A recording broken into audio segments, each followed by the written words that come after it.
Hola, soy Ana González, tu profesora de Historia, y hoy desarrollaremos la semana número 12, ciclo ordinario virtual 2019-1.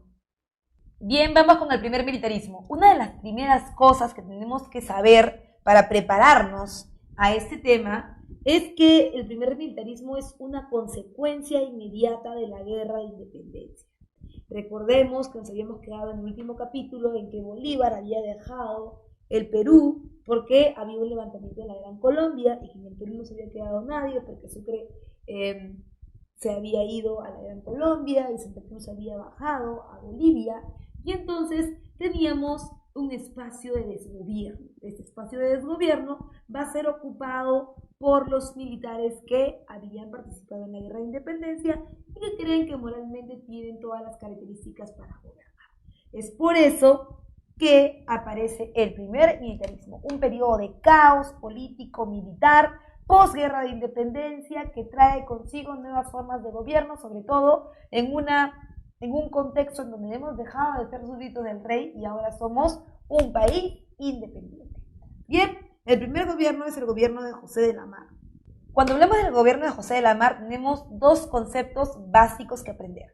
El primero es que el gobierno de José de la Mar es también llamado el Ejecutivo débil. ¿Y por qué, profe? Porque es un gobierno de corte liberal. Tú siempre te has hecho la pregunta, y tal vez me preguntarás, profesora, ¿qué es un gobierno liberal? ¿Qué es un gobierno conservador? Es muy sencillo. En el primero de los casos, el gobierno liberal es aquel que le da mayor peso al Congreso de la República y, entre comillas, es él el que gobierna. O sea, el Congreso tiene mayores facultades que el presidente de la República. Cada cosa que se quiera hacer en el Perú tendrá que pasar por el filtro mayoritario del Congreso. En el caso de los gobiernos conservadores, tienes que estos le dan mayor peso, mayor énfasis a la figura del presidente de la República. Normalmente los vas a reconocer porque la mayor parte de ellos empiezan como un golpe de Estado. Los de Gamarra, el de Salaverry, etcétera, etcétera. Entonces, una vez dicho esto, vamos a ver cuáles son las características del gobierno de la Mar. Una de las características es que él toma medidas proteccionistas del mercado local. ¿Eso qué quiere decir? No necesariamente porque un gobierno sea liberal en la política, tiene que serlo también en la economía. Muchas veces la necesidad económica de los espacios merece o necesita una protección del mercado local. ¿Por qué? Porque como yo soy libre, soy independiente, creo en la libertad, creo en la igualdad, creo en la individualidad, el problema es que si yo dejo entrar mucha importación desde países más fuertes como Inglaterra, por ejemplo, o el mismo Francia, ¿qué va a ocurrir? Que el productor nacional no va a tener posibilidades de crecer. Y recuerda que la mayoría de los productores nacionales son del pueblo. Para que haya una base económica fuerte, ¿no es cierto? El pueblo tiene que estar económicamente activo, tiene que estar económicamente estable. Entonces, eso hace que el gobierno de la Mar necesite que para que la gente pueda pagar sus impuestos, pueda desarrollar entonces una economía productora que satisfaga al mercado nacional, ¿cierto? Bien. Por otro lado, también está la Constitución Liberal de 1828, que es una constitución, como te lo he dicho, que le da mayor peso al Congreso de la República. Profe, así como pasa con el gobierno, ¿también pasa con el Congreso? Sí, con la Constitución también pasa lo mismo. Mira, es una constitución en donde la mayor parte de los derechos van para la población y, por supuesto, a la derogación del Congreso. Por otro lado, también está la guerra contra la Gran Colombia. ¿Qué es la guerra contra la Gran Colombia? ¿Qué están buscando y cómo termina? Mira, ¿qué ha pasado con la Gran Colombia? Hay un pretexto para la guerra, vamos a ponerlo aquí un costadito. La guerra tiene su pretexto, tiene su causa y su consecuencia. En el caso del pretexto, ¿cómo comienza? Bueno, sabes que muchos militares de la guerra de independencia están formando parte en este momento o intentando formar parte del gobierno del Perú. Entre ellos está Agustín Gamarra. Agustín Gamarra es prefecto de Tacna en este momento, para esos primeros años del siglo XIX. Es prefecto de Tacna y él ha intervenido, ha entrado al territorio de Bolivia, ¿no es cierto? Gamarra entra a Bolivia. Y tú me dirás, profesora, invadió. Bueno, Gamarra no lo veía tanto como una invasión, porque él decía que en realidad él no estaba invadiendo nada, porque al entrar a Bolivia simplemente estaba tomando parte del territorio peruano. ¿Por qué? Porque según la independencia hay dos principios, ¿no es cierto? Dos principios. El derecho de utis possidetis y el de libre determinación de los pueblos. De estos dos derechos, el utis possidetis es el que habla de poseer lo que se ha poseído antes de cuando, profe, antes de la independencia y entre el periodo de las reformas borbónicas y la independencia. Entonces, es el derecho de utis possidetis. El de libre determinación de los pueblos es preguntarle a la población con quién se quieren quedar. Porque al definir las fronteras de los nuevos países, entonces los territorios van a comenzar a cambiar un poco, ¿cierto? Y a nosotros nos va a servir mucho ese derecho de libre determinación de los pueblos después de la guerra contra Chile, ¿no es cierto? Lo que tú vas a llamar el plebiscito de Tacna y Arica para ver quién se queda en qué territorio. Muy bien. Entonces, su pretexto, ¿cierto? Su pretexto es entrar a Bolivia para utilizar el territorio que antes teníamos, ¿no es cierto? Ahora, la causa real no es esta, porque Bolivia va a pedir apoyo a la Gran Colombia, ya que tú sabes que cuando Bolívar funda Bolivia, cuando Bolívar la crea, ¿no? La crea anexada a la Gran Colombia, ¿no? Hay una relación política, económica con la Gran Colombia, y Bolivia pide ayuda a la Gran Colombia. Cuando pasa esto, la Gran Colombia aprovecha el pánico porque del Perú quería algo, quería 3 territorios: Tumbes, Jaén y Maynas. Son los territorios que quería la Gran Colombia, pero el Perú responde iniciando una guerra porque no va a dejar que le quiten esos territorios, y entonces aparece la guerra contra la Gran Colombia. Entonces el Perú, aunque tú no lo creas, tenía un objetivo, y el objetivo era tomar Guayaquil, porque tomando Guayaquil tomamos el centro del poder de la Gran Colombia, Colombia y Venezuela, y también de paso tomamos Bolivia, que estaba anexado políticamente a ellos. Así que eso se buscó, se logró, aunque tú no lo creas, pero apareció el levantamiento de Agustín Gamarra. Él lo hace en Lima y lo hace en Piura, y ya no hay nada que hacer. Al terminar el levantamiento, José de la Mar lo único que puede hacer es regresar al Perú, ¿no es cierto?, para sofocar estos atentados en contra de la libertad en el Perú, y es el momento en que Gamarra le da un golpe de Estado. Gamarra le da el golpe de Estado a la Mar, y con esto comienza el primer gobierno de Agustín Gamarra. En su primer gobierno, que va del año 29 al año 37, Agustín Gamarra firma el Tratado de la Reagual. ¿Y para qué sirve eso, profe? Para ponerle fin a la guerra contra la Gran Colombia. Pero tú te preguntarás, profe, pero si Gamarra es el que ha comenzado la guerra, no debería terminarla. Bueno, en cuestiones políticas, Gamarra lo único que quería era llegar al gobierno, y ya lo ha logrado. Así que la guerra ya no sirve para nada. Y por otro lado, hay muchos que se le oponen a su gobierno, sobre todo aquellos que son criollos o que pertenecen al Congreso. ¿Por qué? Porque recuerda que le está quitando peso al Congreso de la República. El presidente de este momento es Francisco González de Paula y Vigil, que en pleno Congreso le dice: el gobierno de Gamarra es un gobierno ilegal. Es más, yo acuso que el gobierno de Agustín Gamarra es un gobierno dictatorial, de facto, que no pertenece a una república. Y esto hace que Gamarra enfurezca, hay problemas políticos, intentan haber inclusive asesinatos en contra de González Vigil, y se llama elecciones. Al llamar elecciones, Gamarra propone a su super amigo, ¿no?, que es Pedro Pablo Bermúdez, como un candidato, porque él ya no iba a ir a las elecciones, como un candidato del Partido Conservador. Y para el bando de los libertadores, ¿no?, y para el bando de los liberales, ¿no?, estaba Orbegoso. Y entonces, ya sabes, conservador Pedro Pablo Bermúdez, que es el mismo Gamarra, pero con otro nombre porque es el amigo, y los liberales José Luis de Orbegoso. Finalmente gana las elecciones José Luis de Orbegoso y llega a su primer gobierno. Ahora, bueno, el único gobierno que tiene Orbegoso, ¿no? En el caso de Orbegoso, recuerda, es un gobierno de corte liberal elegido por el pueblo, que digamos que tiene un enfrentamiento, ¿no? Cuando las cosas no salen bien en las elecciones, Gamarra se desespera y quiere darle un golpe de Estado, que sería la primera guerra civil del siglo XIX, del Perú republicano. Entonces, Gamarra quiere darle un golpe, ¿no es cierto? Pero es detenido por la señora Pancha de Zubiaga, ¿no? Para evitar algún problema colateral. Y es por eso que Gamarra decide reconocer el poder de Orbegoso sobre su propio poder, y por eso se da en el abrazo de Maquinguay, este brazo que simboliza la superioridad del gobierno de la Mar frente al de Gamarra, aunque no lo había logrado por golpe de Estado.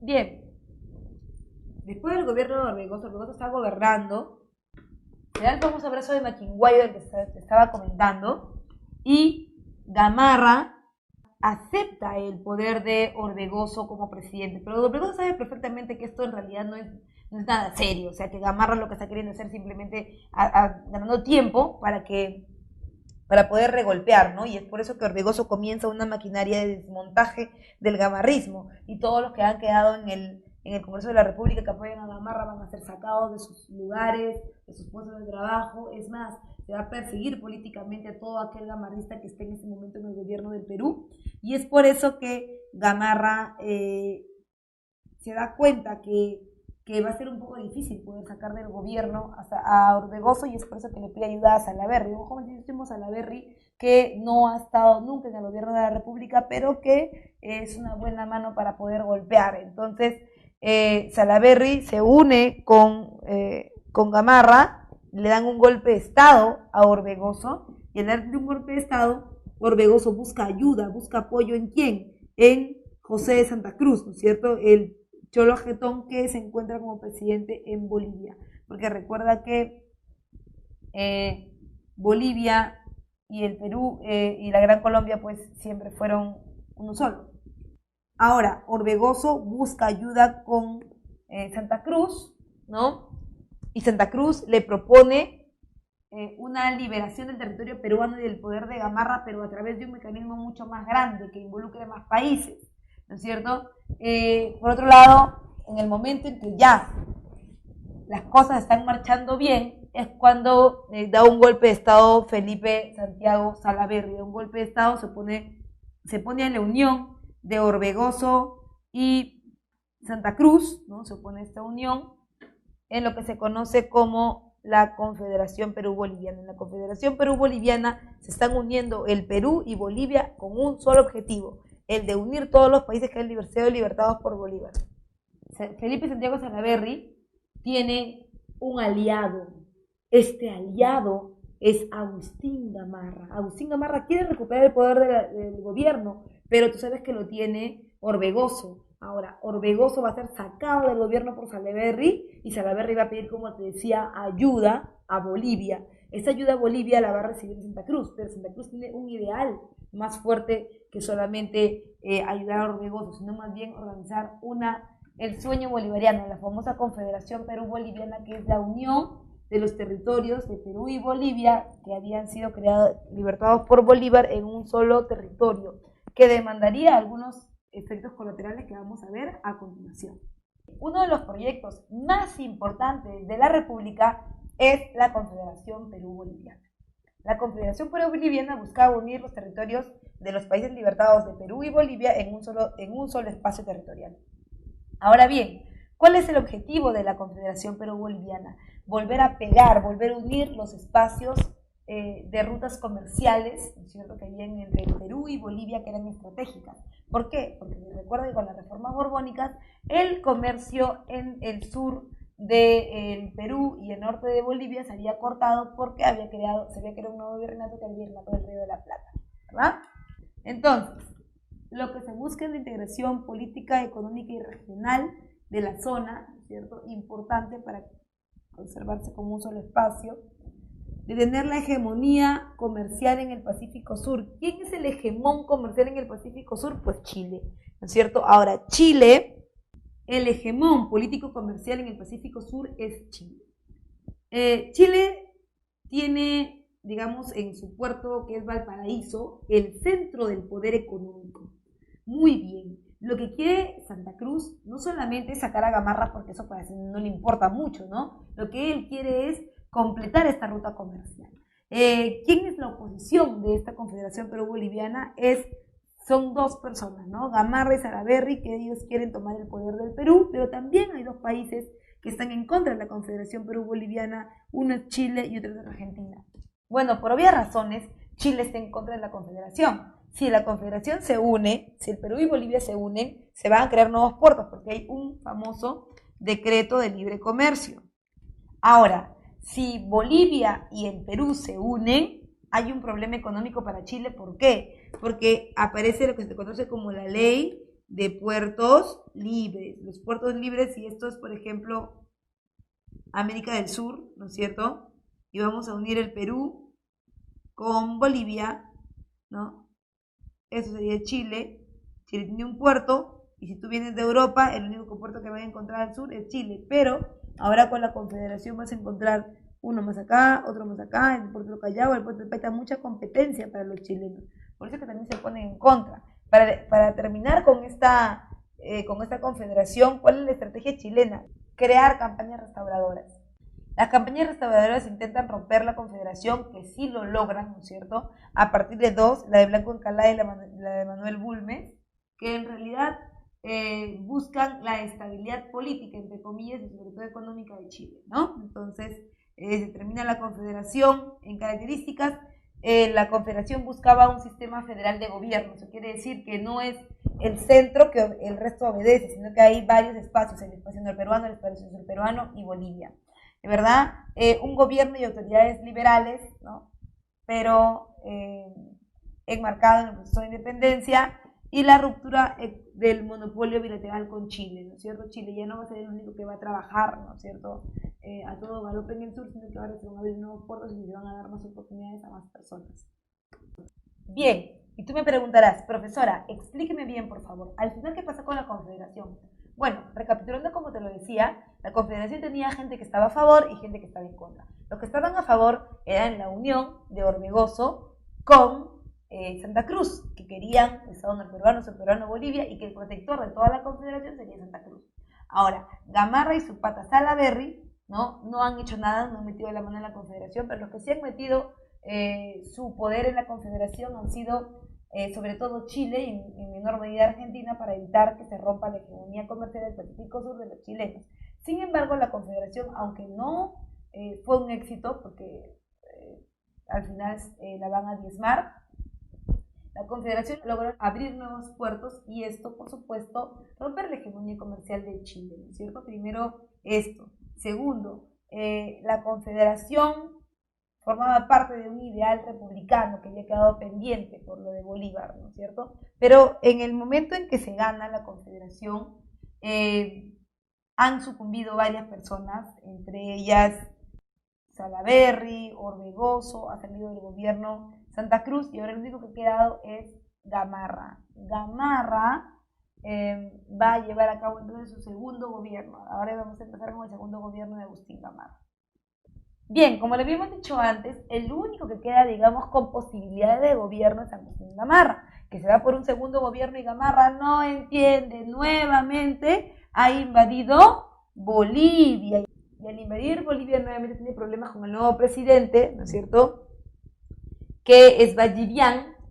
El problema de esto es que Vallivian va a tomar como una ofensa, como una intervención a Bolivia, la entrada de Gamarra, ¿no es cierto?, y va a pelear por eso, ¿no es cierto? Entonces va a aparecer la batalla de Ingavi, y en la batalla de Ingavi le dan muerte a Gamarra, y tú dirás, profesora, por fin, yo estaba cansado de los golpes de Estado, y estaba cansado de todo lo que tenga que ver con las desavenencias políticas, ¿no es cierto? Pero aunque tú no lo creas, Gamarra sí, claro, no era el mejor de los gobernantes, pero por lo menos mantenía un Estado fuerte, un Estado con pocos conflictos, y es por eso que no se sabe qué hacer después que él ha muerto, ¿no? Porque él era prácticamente el padre de todo. Cuando Gamarra muere, es que aparece también la famosa venta del guano, ¿no? Y el sistema de los arrendamientos. Pero en el caso de Bolivia, ha muerto Gamarra, y ahora no hay nadie que gobierne. ¿Quién va a gobernar? Todo el mundo se pelea, los militares, uno quiere gobernar, el otro quiere gobernar, el otro quiere gobernar, se están peleando, eso se conoce como anarquía. Anarquía militar del 41 al 45. Como habíamos comentado hace un momentito, la anarquía militar del 41 al 45 es un periodo de caos, de desgobierno, de muchos golpes de Estado. Vivan con Puerto Rico por pareja, pareja por el directorio, todos están peleando porque todos quieren gobernar, todos sienten a veces algo así como un caudillismo, pero más pequeñito, ¿no? Ahora bien, esa anarquía militar termina cuando Mariano Ignacio Prado toma el poder en el directorio en el 43 al 44, porque, bueno, digamos que lo estabiliza el Perú, lo estabiliza a través de un gobierno conservador y autoritario que tiene Ramón Castilla, que va a participar en la batalla del Campo Alto, del Carmen Alto, para luego convocar a elecciones. Muy bien. Y tú me dirás, profesora, pero todos están peleando, todos quieren el poder. ¿Qué está ocurriendo? No solamente es un poder político, también es un poder económico, porque estamos frente a un periodo llamado la prosperidad falaz del año 45 al año 72, en donde ya se había descubierto por primera vez el guano en el gobierno de Gamarra, pero también se explotaba. Pero la prosperidad falaz es parte de un proceso mucho más complejo, en donde en el mundo la vida económica está cambiando porque ha aparecido la primera revolución industrial. Y en esa primera revolución industrial lo más importante es el textil y el uso del guano para fertilizar las tierras, pero un mejor algodón es enteramente importante. Ahora, ¿qué se busca hacer con la plata de la prosperidad falaz? Muchas cosas, como por ejemplo hacer el primer presupuesto nacional de la República, que recuerda que la prosperidad falaz llega en el primer gobierno de Ramón Castilla. Hacer el primer presupuesto nacional, recuerda que este primer presupuesto buscaba pagar la deuda, tanto interna como externa, y me preguntarás cuál es la deuda interna, profe. La que le debemos a los hacendados, la que le debemos a las personas de Lima que han dado dinero para el mantenimiento de la independencia. En ese prosperidad falaz, que es el periodo en donde el Perú se ha convertido en el ojo de la tormenta, porque recuerda que en estos años, ¿qué te hace recordar estos años? Estos años te hacen recordar la primera revolución industrial, donde como es una revolución textil, se necesita mucho algodón. El algodón debe ser de buena calidad, para ello el fertilizante es muy importante. Entonces el Perú está vendiendo algodón a todo galope, el Perú está siendo como que el punto central del comercio en el mundo, sobre todo del gran potencia Inglaterra, ¿no? El único problema es que el Perú no sabe vender el guano. Hemos hecho intentos con el gobierno de Agustín Gamarra, porque ahí se descubre el guano, pero este dinero, poco o mucho que le entra al Estado peruano, no es bien redistribuido. Es decir, no es que haya una política del Estado porque a todo le llueva, ¿no? En realidad solamente todo los moja, pero les llueve con mucha más precisión a la gente que se encarga de su venta, que son los famosos consignatarios. Y te voy a explicar qué son los consignatarios. Entonces, esta prosperidad falaz calza justo con el primer gobierno de Ramón Castilla, en donde se busca realizar un presupuesto nacional. El primer presupuesto nacional de la República es el que nos va a permitir saber cuánto dinero tenemos para poder pagar nuestra deuda interna y externa. Profe, espérenme, hasta la deuda interna, hasta la deuda externa entiendo, porque yo me acuerdo que para la firma de la capitalización de Ayacucho se prestó dinero a Inglaterra y que le demos de eso, pero no entiendo cómo es esto de la deuda interna. Es muy sencillo, mira, la deuda interna es el monto de dinero que San Martín y Bolívar nos han dejado como deuda de la independencia. ¿Por qué? Porque ellos han pedido ayuda, auspicios a las personas que se encuentran en el Perú para hacer la independencia. Les han dejado unos bonos de guerra. Estos bonos de guerra son intercambiables por dinero, o sea, son vendibles, ¿no? Y simplemente era un papel cualquiera firmado por los libertadores, en el cual se estipulaba que cuando el Perú sea libre e independiente y tenga posibilidad de devolverte el dinero, el Perú lo haría, pero para eso pasarían de repente algunos años. Es por eso que esos bonos de guerra ganaban intereses frente a los demás. Entonces era rentable, si es que lo iban a pagar, era rentable que, por ejemplo, se pueda guardar un bono por mucho tiempo. Ahora bien, ¿se buscó pagar esto? Sí. El sistema de consignaciones. ¿Qué son las consignaciones? Las consignaciones son agrupaciones de personas comerciantes que están agrupadas en una casa comercial. Esta casa comercial responde al Estado por la venta del guano, ¿no es cierto? Por la venta del guano en este caso. Ahora, entonces es el trato entre el Estado y la casa, ¿no? La casa comercial. Ahora, el consignatario se va a encargar de vender, comprar, transar con el producto, ¿ya? Y por supuesto es un grupo simplemente de personas que tienen toda la posibilidad de hacer esto. En política ofensiva también es muy importante este punto, siempre lo preguntan.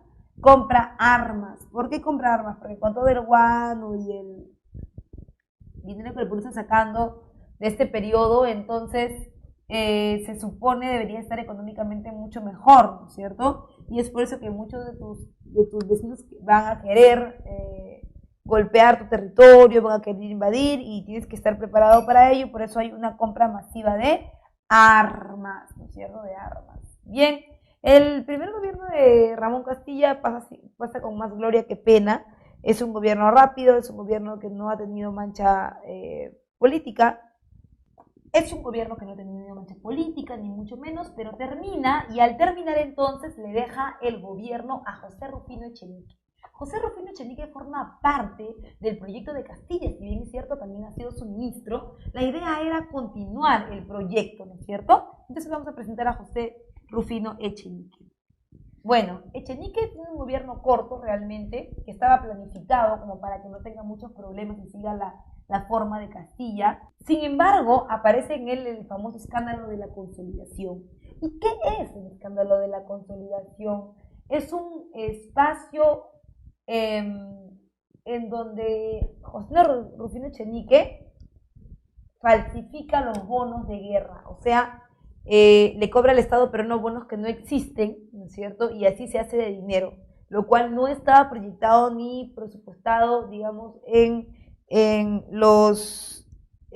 principio, ¿no? No estábamos, la idea no era que se le robe al Estado, la idea era que se cumpla todo. Bueno, Castilla y Prado, Balta, además de otros civiles, Castilla y Balta y Prado y algunos, a partir de ellos también algunos otros patriotas, dan un golpe de Estado. Ese golpe de Estado a José Rufino Echenique se llama Revolución Liberal de 1854, que finalmente se soluciona con la llegada de Ramón Castilla al gobierno, y ese sería su segundo gobierno. En el segundo gobierno está la guerra contra el Ecuador, y que se termina con la firma del Tratado de Mapasingue, que territorialmente deja, digamos que, bien parados a los dos países, y por supuesto la aparición de algo que nunca te debes olvidar, que siempre preguntan en los exámenes, que es la Constitución moderada de 1860, que es de la máxima duración en el Perú.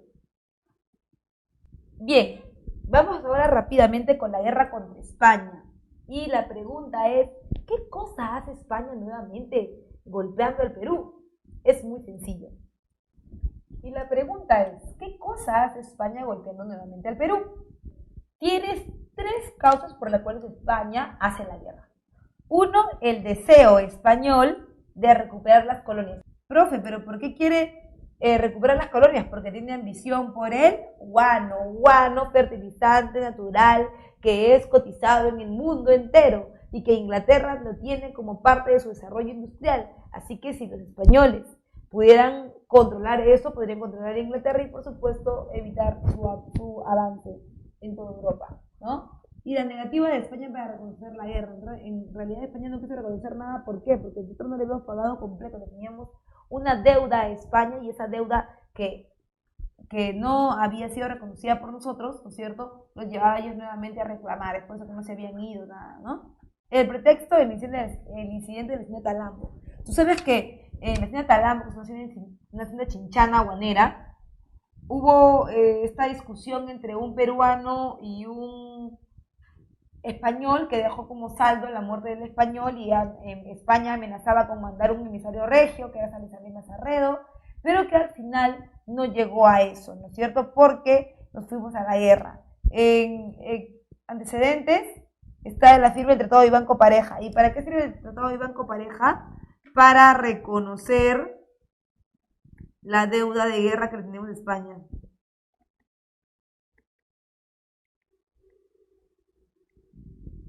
Bien, los liberales como Prado, como el mismo Castilla le decían, por favor, Peset, que era el presidente de la época, ¿cómo vas a firmar eso? Si ya somos libres, ya somos independientes, no tienes por qué hacerlo.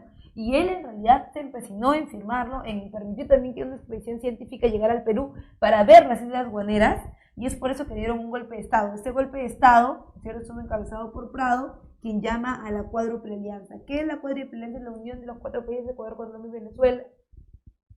Es la unión de los países Ecuador, Bolivia, Perú y Colombia para poder hacerle frente al ejército español.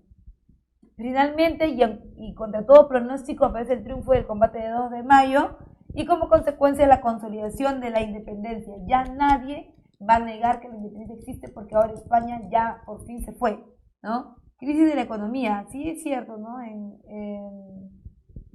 Después de la guerra, después de cualquier guerra, la economía de los países queda muy golpeada y esa economía de los países tiene que ser subsanada con algún tipo de referencia económica, como por ejemplo los impuestos o no sé, hay varias cosas que ver ahí.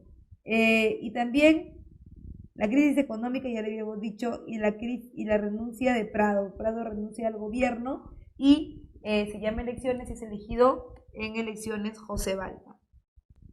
En el caso de José Balta tiene esta idea de la modernidad. Él quiere que el Perú sea moderno. Ahora que es libre e independiente de manera real, entonces el Perú podría hacer un cambio. Obviamente de Balta, por favor, quiero que lo sepas, a él le encantaba la forma de modernidad de los Estados Unidos. O sea, unir una zona productora con una zona comercial, ahorita te lo voy a explicar. Mira, lo primero que hace Balta es cobrar el dinero de la venta del guano después de la guerra contra España. Y se va directamente al grupo de los que están vendiendo, que son los consignatarios, y les dice, consignatarios, lo que me deben, lo que le deben al Perú. ¿Cómo? Lo que le debemos al Perú, ¿qué hablas?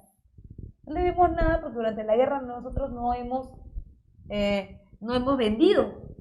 Y obvio, eso era algo que obviamente Balta no iba a aceptar. ¿Y por qué no iba a aceptarlo Balta?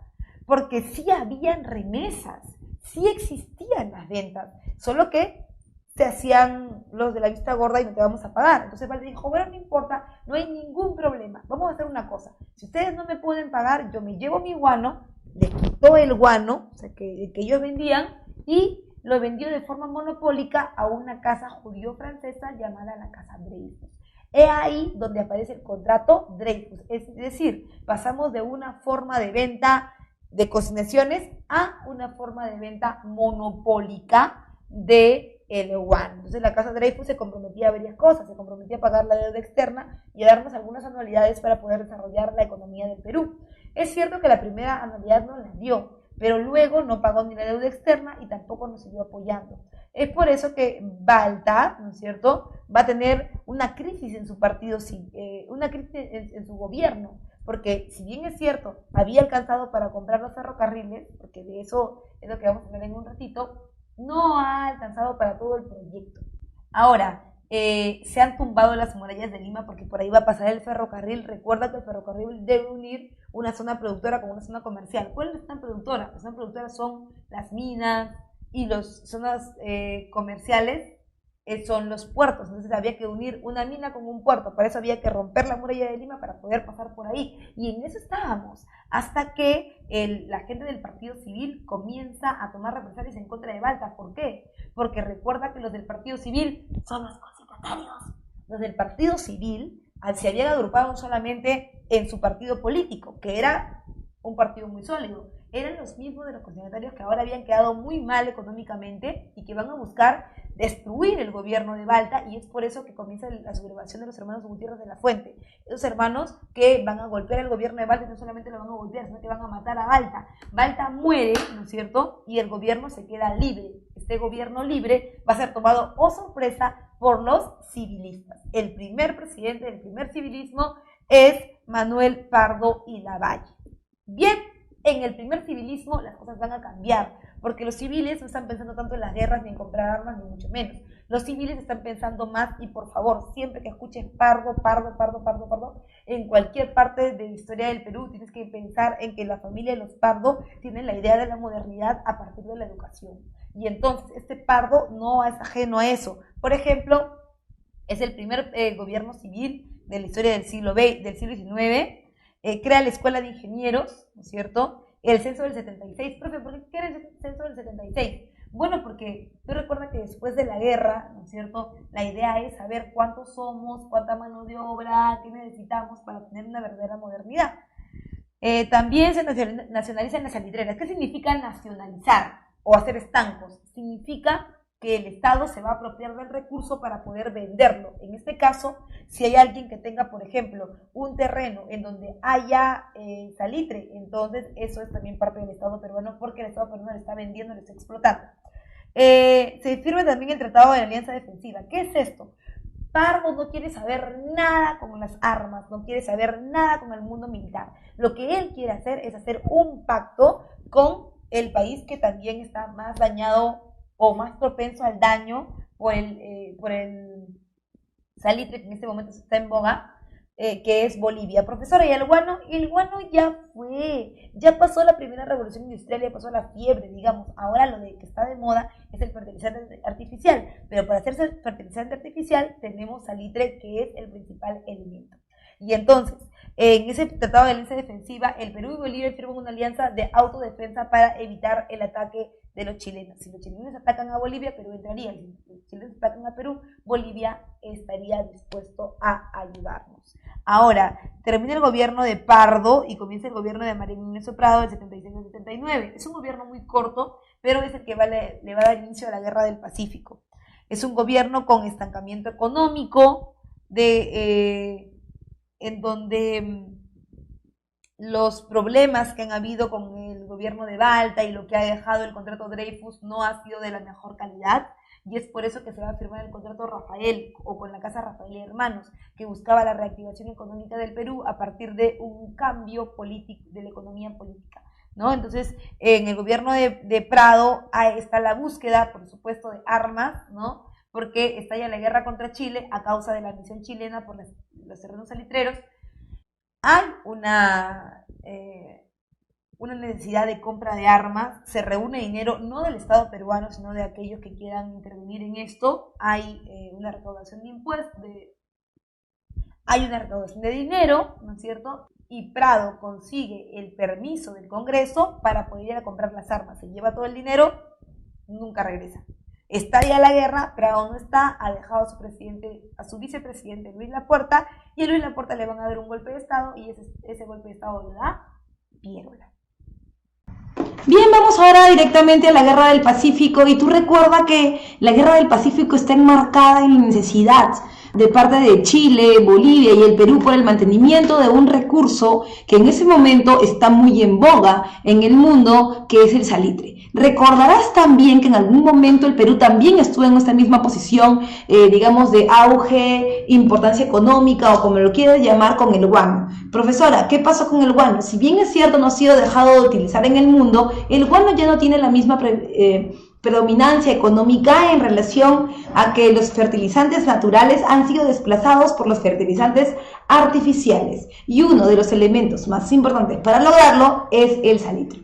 Entonces, el Perú estaba recontra regaladazo, había tenido en algún momento guano, no habíamos sabido utilizarlo, no habíamos sabido explotarlo bien, habíamos pasado por las consignaciones que te había comentado en el gobierno de Castilla, eran cesiones o concesiones a las personas para que las puedan vender en Europa, pero todas agrupadas en una casa comercial como es el caso de la casa Jeeps, que es la más conocida en el Perú, que albergaba a esas personas que vendían el guano en Europa, que llamábamos económicamente consignatarios, pero que también estaban organizadas en un partido llamado el Partido Civil, del cual era presidente y fundador también la familia Pardo, ¿no es cierto? Por otro lado, también nos vamos a dar cuenta que ha ido avanzando el siglo y que el salitre, ahora como te lo decía, se ha convertido en uno de los elementos más importantes, y por supuesto Inglaterra no iba a dejar pasar la oportunidad. ¿Y qué tiene que ver Inglaterra, profesora, con América.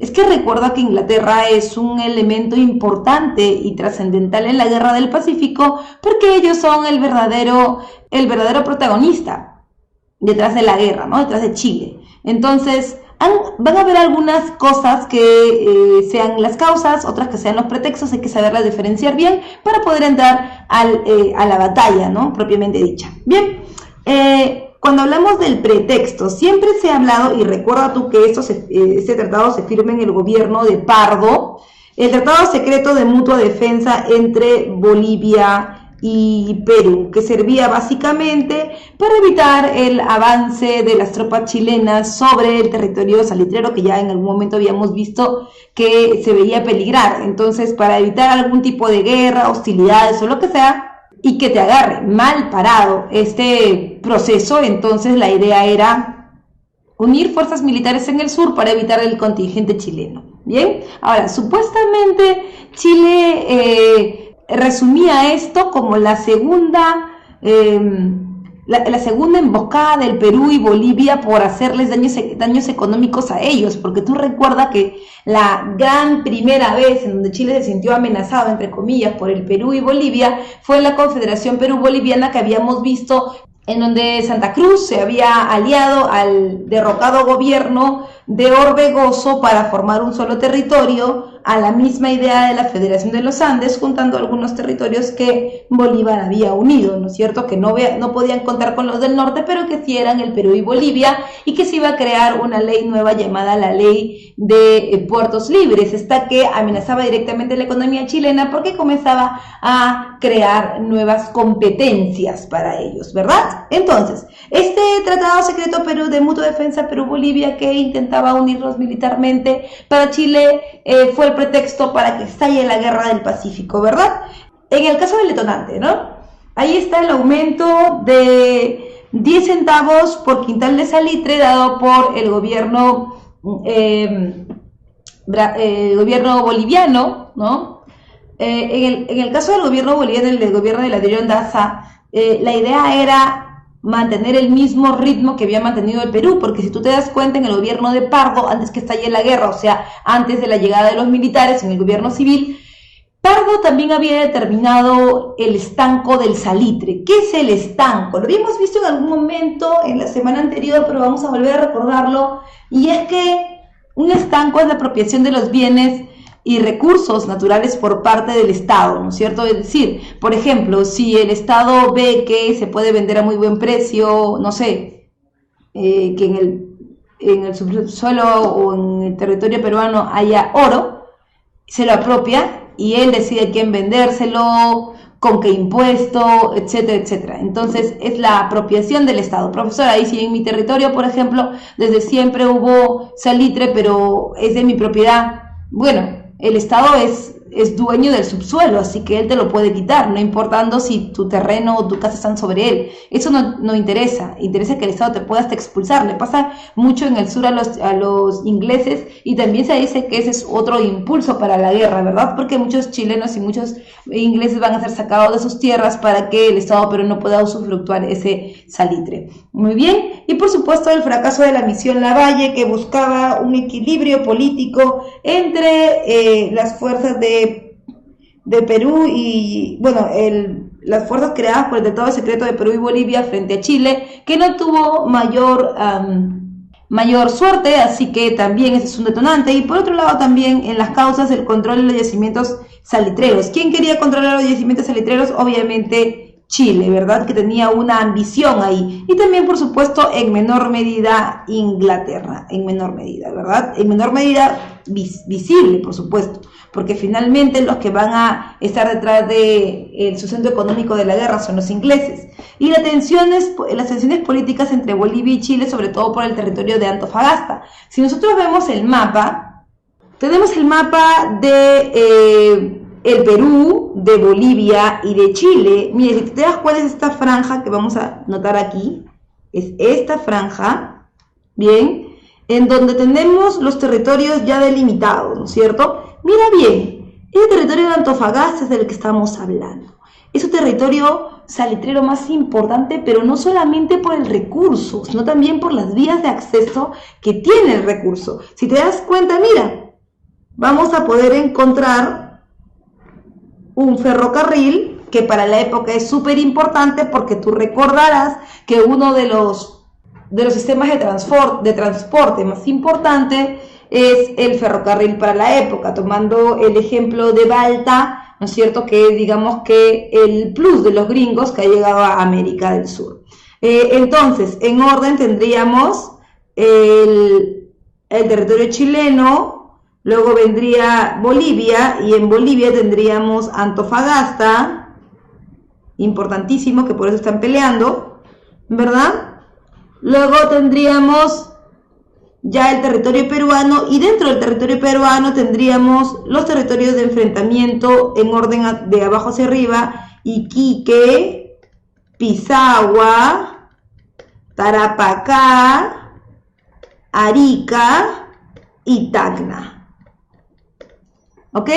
Entonces, si nos damos cuenta, también estos territorios en los que se van a enfrentar el Perú y Chile, porque en algún momento lo vamos a ver en un ratito, Bolivia que salió de la guerra, también responden a espacios con comunicaciones importantes para poder sacar el recurso. Por ejemplo, si vemos Iquique, aquí también, si te das cuenta, en rojito lo estoy marcando, hay un ferrocarril. En Pisagua y Tarapacá también hay otro ferrocarril. En Arica y Tacna también hay un ferrocarril que los une, ¿no es cierto? Y entonces lo que vamos a encontrar es que no solamente están buscando el recurso, sino también están buscando espacios estratégicos que oportunamente tienen el recurso, porque obviamente lo explotábamos nosotros antes. Chile está aprovechándose de eso. Uno, el sistema ferroviario, que es el sistema de acceso a transporte o ferrocarril, y el otro, la ubicación estratégica del recurso. Entonces esos dos elementos hay que conjugarlos para darnos cuenta, sobre todo cuando tú tengas en el examen los puntos o las batallas, más o menos para que te des cuenta dónde debería ir cada uno de ellos, ¿verdad? Entonces, si volvemos a la Guerra del Pacífico y nuestro esquema, nos vamos a dar cuenta que ya tenemos el pretexto, el tratado secreto, el detonante, el aumento de los 10 centavos y la causa, el control de los terrenos salitreros y las tensiones entre Bolivia y Chile. Ahora, las campañas. Son 3 campañas grosso modo que vamos a ver, ¿ya? La primera es la campaña marítima. Por favor, recuerda esto, siempre, las campañas comienzan por el mar. ¿Por qué, profesor, en todas las guerras las campañas comienzan por el mar? Porque recuerda que lo más importante para los ejércitos es poder tener provisiones tanto de soldados como de armas o pertrechos y alimento. Pero todos estos elementos normalmente vienen por el mar, vienen en embarcaciones, algunos vienen de Europa, sobre todo en el caso de las armas, o de Estados Unidos, otros vienen también como parte del sistema alimenticio. No todo es cobrado o, digamos, subvencionado por el Estado, en este caso peruano, ¿no? En el caso de la campaña marítima, en orden, como lo habíamos visto hace un momento, está primero el combate de Iquique y luego el combate de Angamos. Si lo vemos nuevamente en el mapa, vamos a regresar al mapa. Aquí tenemos de abajo hacia arriba, aquí está Angamos y aquí está Iquique, de abajo hacia arriba, porque el que golpea es Chile. Eso nunca te olvides para que encuentres el orden cronológico. Muchas veces hay preguntas en el examen en donde te pregunten orden cronológicamente y te ponen las batallas. Y tú como que te descuadras un poco porque, a mí no me enseñaron directamente las batallas. Pero siempre, por favor, quiero que tengas el recuerdo como una fotografía del mapa. Por eso te lo estoy poniendo, aunque en ese parte no se encuentra, para que tú más o menos tengas una idea de si yo ataco por el sur, obviamente esta es la disposición, ¿ok? Entonces tienes primero Angamos, primero Iquique y luego Angamos, ¿verdad? Profesor, ¿y por qué en este caso no cumple de abajo hacia arriba? Porque recuerda que en el mar tú puedes hacer idas y vueltas, ¿no? Bien, ahí están los dos puertos entonces. Y también hay que recordar algo con Iquique y con Angamos, sobre todo con Iquique, que en Iquique son correrías. O sea, no es que estás peleando en un terreno firme, sino que tú vas y vienes, ¿ya? Tú sabes que el punto central de ataque en el combate de Iquique va a ser el asalto a la fragata Independencia, ¿no? Y tú me preguntarás, profe, ¿y la Independencia de dónde salió? ¿Qué cosa es? Bueno, en el caso de la Independencia, tú recuerdas que en el gobierno de Castilla hubo una política de defensa, ¿no? Que consistía en comprar armamento mientras teníamos la posibilidad económica de hacerlo. Entonces, Castilla mandó a comprar varios, la fragata Unión, la fragata Independencia. Bueno, Unión era mucho más pequeña y la Independencia es mucho más grande, que era, digamos, que la embarcación más fuerte que tenía la Armada de la Marina peruana. Y también tenías otro pequeñito que era un monitor. Un monitor es algo así como un barco pequeño, pero en este caso la diferencia entre el monitor o Huáscar, que era el único que nosotros teníamos, y la fragata Independencia es que la fragata Independencia es de hierro. En cambio, el monitor Huáscar es un acorazado, o sea, está forrado en hierro, o sea, por partes, ¿no? Y también teníamos otras embarcaciones, pero que eran menos importantes, como por ejemplo el Atahualpa o el Manco Cápac, que eran embarcaciones del proceso de independencia. Entonces entenderás tú que eran embarcaciones hechas de madera. Entonces terminan saliendo rápidamente. En el combate de Iquique vas a encontrar, por ejemplo, que en el caso del Manco Cápac, ¿no? Termina siendo espoloneado, o sea, golpeado o chocado por un acorazado chileno, que obviamente tiene la cobertura de hierro y bueno, le hizo un hueco y lo mandó al fondo del mar. Y en el caso del Atahualpa, el Atahualpa se hundió solo, pero no porque en realidad fuera un barco muy viejo, sino que los cañones del Atahualpa estaban no firmes en el suelo, porque recuerda que eso es parte ya de una primera revolución industrial, que el cañón, el hierro, esté sentado ahí, ¿no? Normalmente las ametralladoras y los cañones que son anteriores a este proceso de primera revolución industrial son movibles y se suben a los barcos. Entonces a la hora de hacer el primer fogueo, o sea, que salga el primer disparo, normalmente retrocede un poco, y la poca experiencia, la poca pericia de los marinos peruanos hizo pues que este disparo cayera ligeramente dentro de la embarcación y le hicieron un hueco y bueno, encallara, ¿no? Iquique entonces va a ser una gran pérdida, una gran baja para el ejército peruano, en la medida en que se va a perder la fragata más importante, que es la Independencia, pero también los chilenos van a perder un poco de piso, porque recuerda que es el combate en donde muere Arturo Prat, que es el comandante en jefe de la Marina chilena, ¿no? La Independencia encalla también, porque recuerda que la Independencia se estaba pegando demasiado a las costas, y las costas peruanas, sobre todo, bueno, en realidad las costas del Pacífico, son zonas rocosas, ¿no? Entonces al pegarse demasiado a la costa, el fondo de la fragata comenzó a golpear y bueno, hizo agua y encalló. Hemos perdido entonces en Iquique la Independencia, ¿no? Contra la Covadonga y la Esmeralda, que eran también dos embarcaciones chilenas que estaban a todo pulmón en ese momento, y solamente nos quedaba nosotros el Huáscar, ¿no? El Huáscar va a hacer más correrías en Angamos el 8 de octubre, vamos a tener el combate de Angamos con el Huáscar. Vamos a ver acá, vamos a poner el Huáscar. El Huáscar se va a enfrentar contra el Cochrane y el Blanco Encalada. Recuerda que son nombres de militares, pero que son embarcaciones. El O'Higgins y el Oa, que persiguen a la Unión, que es esta otra fragata pequeña, donde muere Grau y parte de su tripulación. Tú sabes que las correrías del Huáscar eran como perseguir un fantasma, ¿no? Y por eso es que hay tantas embarcaciones detrás de él. Ahora, Miguel Grau ha cometido un error militar. Para muchos es un error militar esto del caballero de los mares y demás, ¿no? De salvar al enemigo en el momento en que las tropas peruanas estaban diezmadas, ¿no? Y que luego los chilenos dan el contragolpe, capturan el Huáscar, inclusive en algún momento de desesperación, los últimos tripulantes del Huáscar, cuando vuela la torre y vuela Grau, que de él solo tenemos su pie y su botita, en algún momento se intentó a hacerlo hundir. Es más, se abrieron las bóvedas de la parte baja del monitor y se estaban hundiendo, y los chilenos lo sacaron a flote y finalmente se quedaron como botín de guerra, ¿no? Que ahora ellos lo tienen en su territorio. Se pone fin a la campaña marítima con la captura del Huáscar y el hundimiento de la Independencia, y nos vamos rápidamente a la campaña terrestre. En la campaña terrestre comenzamos por Tarapacá, ¿verdad? Y en Tarapacá nos vamos a las batallas de Pisagua y San Francisco, que lamentablemente fueron victorias chilenas, ¿cierto? Victorias chilenas. Y luego nos vamos a la batalla de Tarapacá, que así fue victoria peruana. El único problema de esa victoria peruana es el problema político que está sufriendo el Perú. El Perú, durante la campaña terrestre, tiene demasiado golpe de Estado, mucha inestabilidad política. Es más, el gran problema, y eso es lo que la mayor parte de historiadores dicen actualmente, es la desunión, ¿no? El desequilibrio político que hay en el Perú. Todo el mundo quiere bajarse a todos durante la guerra, sabiendo que lo más importante de ese momento era mantenerse unidos. El único problema de esto es que hay personalidades peleando, como Cáceres con Pierola, o como el Partido Civil queriendo mantenerse en el poder, entre otras cosas, ¿no?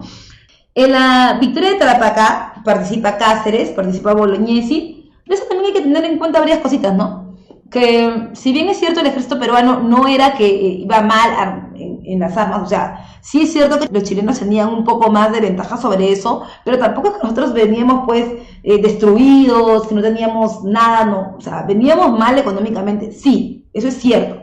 ¿No? Después del problema de la guerra contra España veníamos reventados, pero teníamos alguna posibilidad, sobre todo armamentista. Ahora, Chile tiene superioridad, por supuesto que la tiene, ¿no? En gran medida, pero sobre todo un ejército organizado, no tanto profesional, pero sí organizado. Tú recordarás que el Perú no tiene un ejército profesional, porque durante la guerra de independencia lo que se ha hecho es prácticamente contar con el apoyo militar solamente de montoneros y montoneras. Te lo dije cuando hablamos del primer militarismo. Entonces, digamos que el desorden hizo que el Perú perdiera la guerra del Pacífico. Es más, ¿no? En cuanto a los militares de carrera, hay pocos militares de carrera que son oficiales en el ejército peruano, como por ejemplo militares de carrera Grau, que ya no ejercía, porque recuerda que cuando estalla la guerra Grau era diputado, estaba en el Congreso de la República pues dando leyes y organizando la legislación del Perú, pero no estaba digamos en un training de enfrentamientos, ¿no? En el caso de Bolognesi también es un militar de carrera. Es más, dentro de él hay una semilla de romanticismo europeo bien interesante, en donde hay que dejar el todo por la patria, y él es peruano, aunque tiene unos orígenes italianos que han mellado mucho en su carácter, sobre todo militar. Pero ya tampoco se dedica a la guerra, porque si te das cuenta no es un militar, porque no tenemos militares acuartelados, o sea, no hay un ejército profesional. Lo que él es un comerciante para la época, porque tampoco no hay guerras. Entonces Bolognesi participa en la guerra del Pacífico ya muy entrado en edad, y la gente siempre pregunta, profesora, pero si ella era una persona que era muy anciana, entonces, bueno, o un anciano, una persona muy mayor, ¿por qué está participando en la guerra? O sea, que él quería dejar el todo por el todo. Pero primero que sí, tenía esa idea romántica, ¿no? Pero segundo tampoco que no hay eso de que, me voy al retiro. Eso no existe, porque como te lo decía, no hay una estructura organizada. Entonces la gente entra y sale del ejército sin ningún problema. En ese caso, Bolognesi era solamente un comerciante en Arequipa que se dedicaba a otras cosas y ya no había estado en la guerra. Y bueno, Cáceres, que también era un militar de carrera, pero tampoco confundamos, no es que Cáceres sea un indígena, un proindígena, no. Cáceres es un gamonal, o sea, un terrateniente, alguien que tiene poder de las tierras y que tiene indígenas a su mando. Esa es la verdadera razón por la que Cáceres puede resistir en la Breña, porque Cáceres tiene gente que trabaja con él, porque Cáceres tiene indios a su cargo. Entonces digamos que puede formar un ejército de montoneras básicamente bien estructurado, ¿no? Entonces, esta victoria en Tarapacá une a Bolognesi y a Cáceres. Sin embargo, tuvieron que retirarse de la zona de Arica por falta de apoyo del Estado. Y recuerda que volvemos al aspecto político. En el Estado hay un problema. El problema básico es que María Ignacio Prado viaja al extranjero para agilizar las compras de armas con permiso del Congreso, y está en los periódicos de la época. El periódico El Comercio, que es creado en 1839, lo anuncia así, que el Congreso le da permiso a Prado para que vaya a Europa a ver cómo está la compra de las armas que necesitaba el Perú. El único problema es que Prado ya no regresa. Muchas versiones hay sobre eso. Por ejemplo, hay una versión que es la que maneja Presa San Marcos, que hay más problemas políticos internacionales, porque Pierola, que acaba de dar el golpe de Estado, mientras que Prado está en Europa, no le permite llegar. Es más, prueba de que Prado quería regresar al Perú es que luego en el primer gobierno de Cáceres, Prado va a regresar, ¿no? Y es más, le ponen una condecoración y demás cosas. Entonces, Prado ha viajado a Europa y ha dejado en el gobierno de Perú al vicepresidente Luis Lapuerta, y esa era el que físicamente, digamos, le da un golpe de estado, y ese es el golpe de estado del enano Perinola o Nicolás de Piérola. Nicolás de Piérola entonces va a llevar a cabo la campaña de Arica y Tacna, en donde la pregunta será, profesora, ¿y tan importante es Piérola que él solito puede dar un golpe de estado? La respuesta es no, no es tan importante. El problema de todo esto es que Piérola no está solo. Piérola está respaldado por la gente del Partido Civil, los Pardo y sus amigos, y ellos lo que quieren es que la guerra termine y ya, que se termine de pelear. ¿Por qué? Porque tú sabes que el Perú nunca ha sido, hasta ahora, ¿no?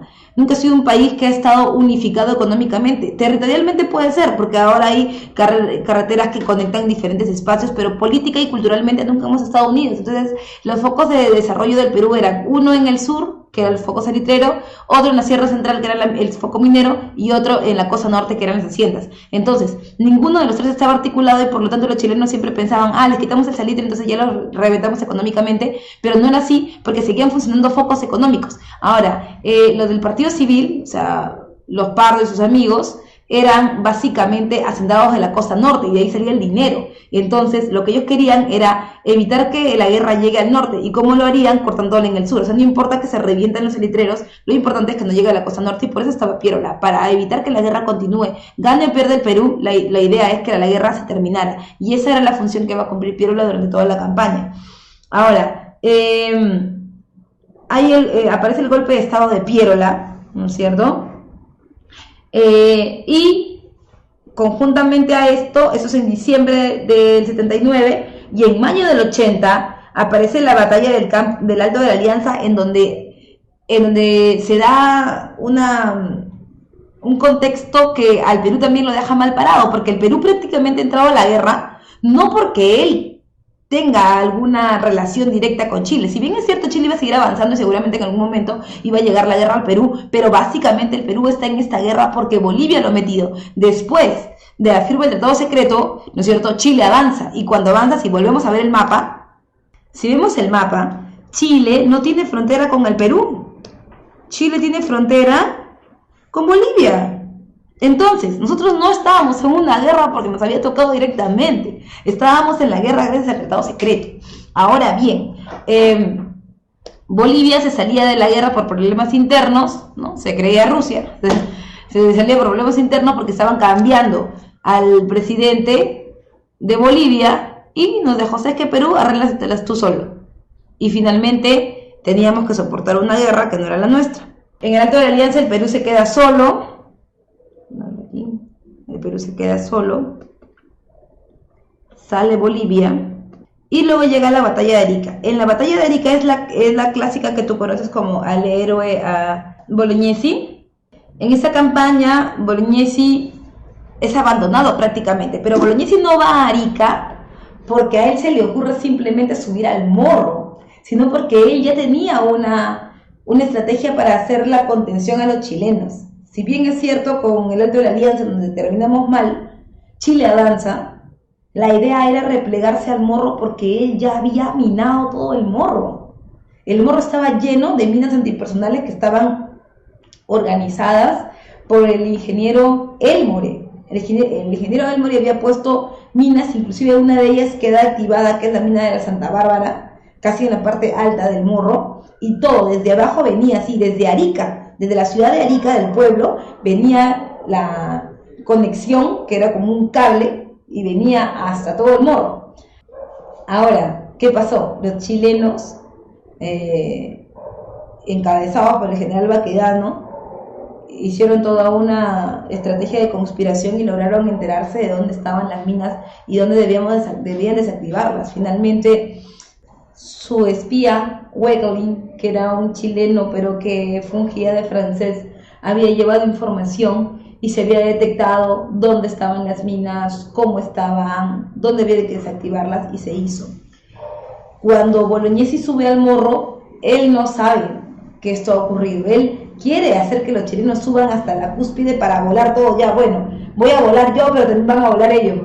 Sin embargo, cuando se activan, solamente una detona y el resto se queda como está, y finalmente los chilenos suben, destruyen todo, muere Bolognesi en el morro. Es más, Bolognesi pedía, antes de subir al morro en la Casa de la Respuesta, cuando él está en Arica y los chilenos le dicen que se rinda, y él le dice, esta plaza no se rinde, y nos vamos a la guerra, y nos vamos a la batalla de Arica, y nos vamos al morro. En ese momento él le mandaba misivas, le mandaba cartas a Pierola, por favor, ayúdame, no, nunca respondía.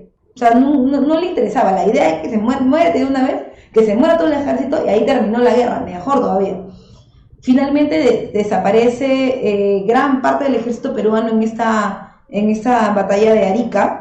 No solamente Bolognesi al mando, sino también Alfonso Ugarte. Y tú me preguntarás, profe, ¿de dónde salió Alfonso Ugarte? Bueno, Alfonso Ugarte no era un militar de carrera. Alfonso Ugarte era un joven de 33 años que inclusive estaba a punto de casarse con su prima, la señorita Timotea Bernal, pero que había comprado su grado militar. Se podía en esa época comprar el grado militar para entrar al ejército y para defender sus salitreras, porque a él sí le afectaba directamente. O sea, Alfonso Ugarte estaba ahí por cuidar sus cosas. Finalmente muere Ugarte, muere Bolognesi. El único que sale, digamos que airoso de esa batalla es Cáceres, no porque haya escapado, sino porque la estrategia era, tenemos que resistir, y la única forma de hacerlo es irnos hacia el norte, porque el sur ya está reventado. Es más, los chilenos se han encargado de hacer volar los ferrocarriles para que el Perú no tenga posibilidad de conectarse. Y es así como vamos a llegar hasta la campaña de Lima. En la campaña de Lima llegamos a este punto porque hay fracaso en las negociaciones. Es decir, los civilistas no quieren dar su brazo a torcer, ellos quieren que termine la guerra, pero también ocurre que cuando hablamos de la campaña de Lima es porque las tropas han venido desde Arica caminando, han subido y han entrado a Lima, primero Chorrillos, luego Barranco, luego Miraflores y luego el centro de Lima. Como cuando tú te vienes en el Metropolitano, igualito. La ruta del Metropolitano es la ruta de la Guerra del Pacífico. Primero vienes, ¿no es cierto?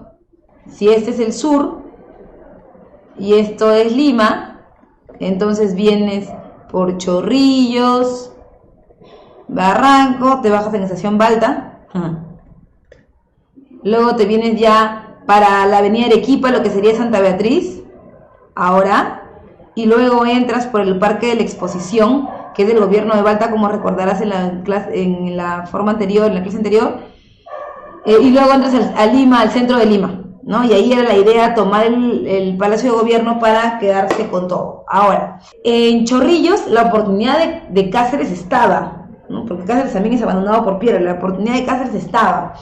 La idea era de que Cáceres tomara por asalto a los chilenos ebrios, ¿no? Después del incendio de Chorrillos, finalmente no se hizo. Pasamos a Barranco, también problemas en Barranco, victoria para los chilenos. Pasamos a Santa Beatriz, que es el último reducto, y aquí en el último reducto de Santa Beatriz vas a encontrar, bueno, antes de Santa Beatriz, disculpa, acá Miraflores, ¿no? Que es un punto importante para examinar. En Miraflores ya no hay ejército, ya todos se han muerto en el Morros de Arica. Luego, viniendo por el camino hacia Lima, en Chorrillos han muerto muchos, en Barranco han muerto muchos. ¿A quienes les queda poder proteger Miraflores? A los vecinos, ¿no?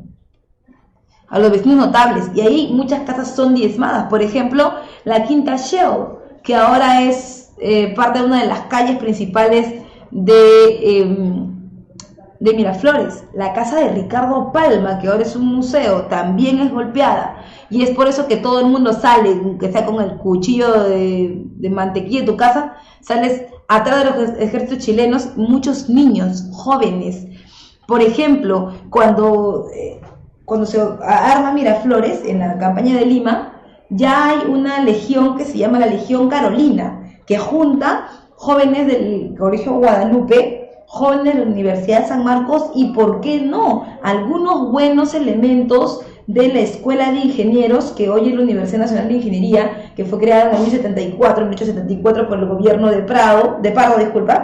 Entonces, sí vamos a darnos cuenta que hay gente que apoya, pero que realmente no está adecuada a la guerra. Son estudiantes, un día estamos en la carpeta y el día siguiente estamos en la guerra. O sea, y de ahí salen algunos elementos que van a defender heroicamente, digamos, los espacios, sobre todo reductos, que así se les llamaba en la campaña de Lima, como el niño héroe Manuel Bonilla, por ejemplo, que ahora lleva su nombre a un coliseo en Miraflores, un niño de 13 años que defiende Miraflores con su vida, pero que finalmente no puede seguir avanzando. Luego tienes al famoso Casimiro Ulloa, que es profesor de la Facultad de Medicina de la Universidad de San Marcos y que va a llevar a sus alumnos a la guerra y que va a ser el jefe de una ambulancia, es decir, un espacio de campaña médica para la guerra. Y luego perdemos en Miraflores porque justamente tampoco hay buenas negociaciones. Tú recuerdas que en Miraflores la idea era no tener una guerra, o no continuar con la batalla, porque en Miraflores llegan los representantes de Inglaterra y de Francia para mediar y terminar la guerra. Finalmente, un disparo, aún no se sabe muy bien, los historiadores no se ponen de acuerdo si fue de parte de los chilenos o de los peruanos, finalmente activa la batalla y Cáceres está en esa batalla, ¿no? Cáceres pierde Miraflores porque Piero la ordena que se dejen las armas, y recuerda que el presidente es el mando máximo de los ejércitos. Piero da la orden, Cáceres tiene que dejarlo, sigue entre comillas huyendo, avanzando hacia Lima, llega a Santa Beatriz, un reducto en donde vamos a encontrar al famoso joven Torres Paz, que también era un sanmarquino y que inclusive fue un personaje muy importante durante la guerra, un joven también. Perdemos Santa Beatriz y avanzamos hacia Lima. Ahora, en Miraflores, Cáceres ha quedado muy mal herido de la pierna derecha y también un balazo en el kepi lo ha dejado prácticamente a merced de los chilenos. Él está tratando de refugiarse en Lima. Llega a Lima y en el trayecto va a pasar por el Parque de la Exposición. Ahí lo esperaba el ejército peruano, que había quedado para volverse a reclutar porque Piero le había dicho que la guerra ya había terminado, pero ellos querían seguir peleando. Cáceres pasa por ahí, pero le dice que no es el momento todavía para continuar con la guerra, que van a hacer una resistencia, pero después, y no en Lima. Los chilenos entonces, sin ningún problema, entran a la ciudad de Lima, toman la ciudad de Lima, destruyen lo que pueden a su paso, ¿no? Toman las instalaciones de la Biblioteca Nacional, la que está en la avenida Bancay, la toman como si fuera letrina y además una caballeriza, se sacan todo lo que pueden y finalmente eso es un botín de guerra. Inclusive teníamos el libro del incunable de Erasmo de Rotterdam del siglo XIII, que era un manuscrito que obviamente costaba, bueno, no tiene un precio en el mercado internacional, pero en el mercado negro puede costar billones de dólares, solamente hay 3 en el mundo. Se lo llevan los chilenos, se llevan los textos que habían sido pasados a la biblioteca de la Universidad de San Marcos y luego a la Biblioteca Nacional, que se habían salvado del índex o de la lista de los libros prohibidos por la Iglesia Católica, y así podemos seguir contando muchas cosas, ¿no? Lima es tomada, se saca la bandera peruana y se pone en medio hasta la bandera chilena. Finalmente se toman también los medios de comunicación. El diario El Comercio es tomado y reemplazado por el diario La Actualidad de Chile, que solamente va a dar noticias de la guerra. Por ese tiempo el diario El Comercio ya no va a salir. Y aparece la resistencia entonces de la Breña, se rearma Cáceres se va a la sierra, y en la sierra, en la Breña, aunque tú no lo creas, con un ejército que él tenía de indígenas que recién los estaba organizando, tiene victorias en Pucará, Marcavalle y Concepción. 3 victorias para el Perú, aunque no lo creas, el Perú se resurgía de entre las cenizas como vela de Fénix. Estábamos ganando hasta que siempre hay alguien que la malogra, y ese que la malogra es Miguel Iglesias. Miguel Iglesias va a dar el grito de Montán, se va a plegar a la tropa chilena, es más, le va a dar una tropa aclimatada de soldados a los chilenos, porque el gran problema de los chilenos era que pelear en la sierra para ellos era una tortura en relación a que la mayor parte de sus ejércitos, que estaban bien organizados pero que también estaban diezmados, eran costeros. Entonces llegaban a la zona de la sierra y les agarraba el vómito, el soroche, no podían pelear, los indígenas estaban aclimatados a esa zona, así que estaban perdiendo, pero Miguel Iglesias les va a dar un ejército aclimatado de indígenas que les va a permitir la victoria en la batalla de Huamachuco. En Huamachuco ya no hay nada que hacer, se ha perdido la guerra del Pacífico, Cáceres ya no puede hacer nada y por eso firman el Tratado de Ancón. El Tratado de Ancón estipula, ¿no? La ratificación en el año 84 va a ser, o sea, se hace en el 83 la firma, pero se ratifica en el 84 en el gobierno de Miguel Iglesias y se llegan a cabo dos acuerdos importantes. Uno, la cesión perpetua de Tarapacá a Chile, o sea que lo hemos perdido por siempre, y la retención por 10 años de Tacna y Arica utilizando el derecho de libre determinación de los pueblos. Eso quiere decir que Tacna y Arica pasarían por 10 años a Chile, pero que después de esos 10 años se llevaría a cabo un plebiscito, es decir, preguntarle a los habitantes de Chile, de Arica y Tacna, con quién se querían quedar, si con el Perú o con Chile, ¿no? Entonces ellos van a decidir finalmente, y eso lo vamos a notar después, vamos a ver qué ocurre, pero en consecuencia de la guerra en general, ¿qué ha ocurrido? El descrédito del partido civil, porque todos los que han gobernado durante la guerra han sido parte del partido civil. Ahí ha estado Luis Lapuerta, Nicolás de Piérola, y cuando se va Piérola, bueno, el gobierno de García Calderón, que es el gobierno de la Magdalena, que tampoco da fuego, y finalmente los chilenos están dentro ahora del territorio peruano. Profesora, ¿y el gobierno de García Calderón dónde lo ubico? Bueno, el gobierno de García Calderón está en marzo del año 81, de marzo a noviembre, cuando los chilenos van a entrar a Lima. Ahí es donde Piérola se va y entra García Calderón, ¿no? Entonces, si te das cuenta, los tres son civiles, la gente ya no cree en ellos, ahora prefieren los militares que sí van a hacer una pared dura de tumbar, si es que los chilenos quieren regresar, ¿no? Dicen, bueno, si ha terminado la guerra y los chilenos han terminado así, seguramente van a querer regresar, mejor tenemos un militar para que nos cuide durante todo ese tiempo, ¿no? Se fortalece entonces el sistema militar y es por eso que aparece el segundo militarismo, o también llamado segundo caudillismo, en donde tú sabes es un espacio donde solo los militares gobiernan, ¿no? Y por supuesto se aumenta el conflicto entre los propietarios, trabajadores y campesinos, porque la guerra no ha respetado el territorio, la guerra ha pasado por encima de todos, así que los campesinos con sus tierras comunales van a ser despojados de ellas. También los trabajadores de las tierras no van a ser respetados y por supuesto los propietarios van a ampliar sus terrenos. Eso luego lo vamos a ver cómo el poder de los propietarios sube sobre las tierras y el impuesto, y lo vamos a ver por supuesto en el gobierno de Miguel Iglesias y en el gobierno de Pardo después con la rebelión de Atusparia, ¿no? En la rebelión de Atusparia y la rebelión de Rumimaki. Bien, entonces hasta ahí llega nuestra separata número 12. Vamos ahora con las preguntas. Bueno, ahora nos vamos con las preguntas. Vamos con las preguntas. Pregunta número 1 dice: a mediados del siglo XIX, la comercialización internacional del guano abrió al Perú la oportunidad de cambios sociales y económicos en condiciones más ventajosas que las de otros países sudamericanos. Pero al final del periodo, después de 25 años, casi todo había fracasado. Los peruanos se han venido preguntando desde entonces, ¿qué ocurrió con el Perú? Este texto está extraído de la publicación de Pablo Macera de 1978, Visión Histórica del Perú, y nos preguntan, dice: a partir de la lectura anterior, es evidente que hace referencia al periodo histórico conocido como... Por supuesto está hablando de la prosperidad falaz. Recuerda que nosotros habíamos caracterizado ya este periodo de la era del guano, en donde el Perú prácticamente eran los locos años 20 del Perú, donde se supone que nosotros íbamos a crecer económicamente, pero lamentablemente no fue un crecimiento para todos, solamente fue para un crecimiento de un grupo pequeño llamado el grupo de los consignatarios, que políticamente eran el Partido Civil. Bien, vamos con la siguiente pregunta. En la siguiente caricatura de 1866 se observa al almirante de la escuadra española Pinzón, el diplomático Salazar Mazarredo, y a la escuadra española que es comparada con una bandada de buitres. Esto último a razón B.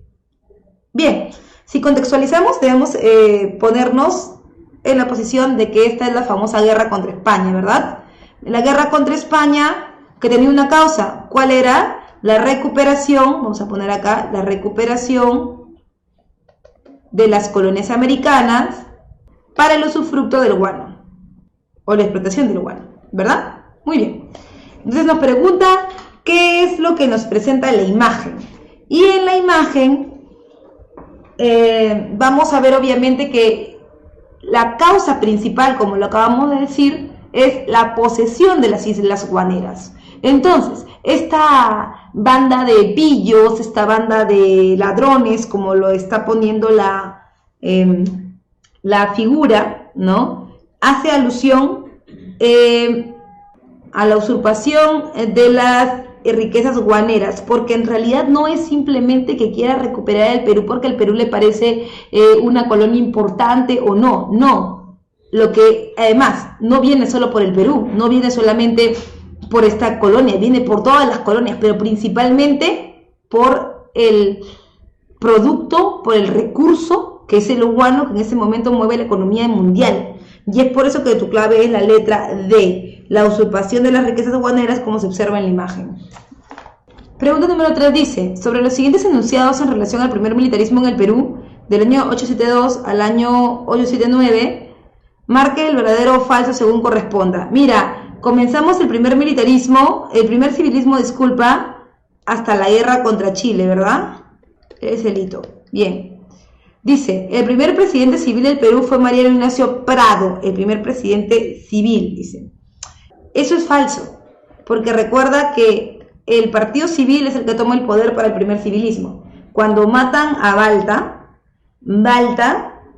deja el poder, obviamente, se llama elecciones, y en las elecciones es elegido Pardo, no Prado. Prado es el militar, ¿ya? Luego dice, es Manuel Pardo y Lavalle el fundador del Partido Civil, eso es verdadero, ¿ya? En ese periodo se firmó el Tratado de la Alianza Secreta con Bolivia, eso es verdadero, porque recuerda que lo firma el presidente Pardo. Es Manuel Pardo y Lavalle quien aprobó el contrato Rafael, eso es falso, ¿no es cierto? Por eso es que tu clave es la letra C. Vamos finalmente con la última de las preguntas, que dice, en el contexto de la Guerra del Pacífico del 79 al 83, y observando las siguientes fotografías, ¿qué relación hay entre estos personajes? Te preguntan por Narciso Campero y Manuel Baquedano. Recuerda que Baquedano es chileno y Campero es boliviano, ¿verdad? Ese es el Eloy Centavo de Salitre, y este Baquedano es el general en jefe de las fuerzas chilenas, sobre todo para la campaña terrestre, ¿verdad? Dice, ambos fueron presidentes en el proceso de guerra. En realidad, Baquedano nunca fue presidente de Chile, por eso es falso. Se enfrentaron en el Alto de la Alianza y después Bolivia se retiró de la guerra. Eso es verdadero, porque recuerda que las tropas estaban acantonadas de los colorados con Narciso Campero, pero por problemas políticos en Bolivia se cambió de presidente. Y en el caso de Baquedano es el general en jefe de las fuerzas chilenas, o sea que eso es verdadero. Pelearon en el mismo bando por la victoria del ejército chileno, eso es recontra falso, uno es boliviano y el otro chileno. Narciso Campero fue presidente de Bolivia y Manuel Baquedano dirigió la ocupación a Lima, eso es verdad. Eso es verdadero, ¿no es cierto? Narciso Campero en algún momento tomó la presidencia de Bolivia antes de los problemas políticos y bueno, Manuel Baquedano recuerda que va a llegar hasta Lima, va a ocupar Lima, es más, va a izar bandera chilena en la Plaza Mayor de Lima, así que eso es verdad. Tu clave es la letra B, solo 2 y 4 son verdaderas. Como siempre, eso ha sido todo por esta semana. No olvides que la próxima semana nos volvemos a encontrar.